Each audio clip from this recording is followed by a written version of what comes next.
আপনারা এই ভিডিওর মাধ্যমে জানতে পারবেন আসলে শাহী জাত কতটা সুপার এবং কি দীর্ঘমেয়াদী জাত। যত পেঁপে আছে আপনারা জানেন যে এই বিশেষ করে ১ বছরে যত হাইব্রিড পেঁপে আছে ১ বছরের বেশি কিন্তু আপনারা খাইতে পারবেন না ফলন। ১ বছর বেশি গাছ রাখতে পারবেন না। আর জানেন যে ১ বছর লাগাইলে ২ বছর যাতে খাওয়া যায় ওরকম একটি জাত সম্পর্কে আপনাদের সঙ্গে কথা বলতেছি। আর নার্সারিটা দেখতেছেন পাশে, এখানে ওই যে নার্সারি, ওইটা আসলে নার্সারি বললেও ভুল হইব।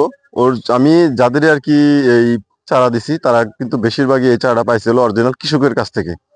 কারণ আমার কোনো পরিকল্পনা না যে আমি চারা বিক্রি করব, চারা আমার সেল দেওয়ার কোনো উদ্দেশ্য আছে এরকম আমার কখনোই ছিল না।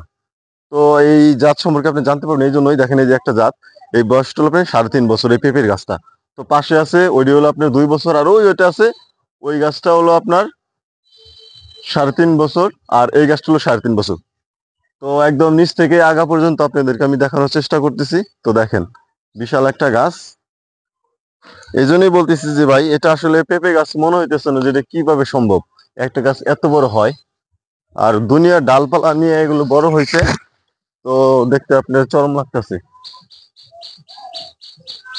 একটা গাছে আপনি কতগুলো ডাল হয়েছে, আর এই ডালগুলো যদি ভাঙে দিত তাহলে এই গাছটা কিন্তু আপনার আরোই পাইতো, সর্বোচ্চ গ্রোথ পাইতো।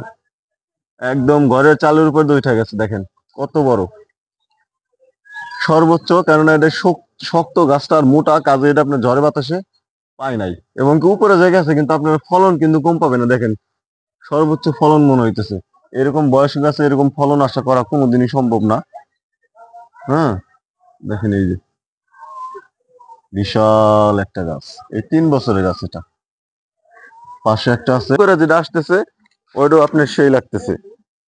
দেখেন এই যে আর শীতকালে কম ফসল হয়, মাশাআল্লাহ, শীতকালে কিন্তু এতটা ফলন দেয় না, তারপরে কিন্তু এই যে দেখেন বিশাল একটা গাছ, কত বড় আপনারা নিজেরা বুঝতেছেন।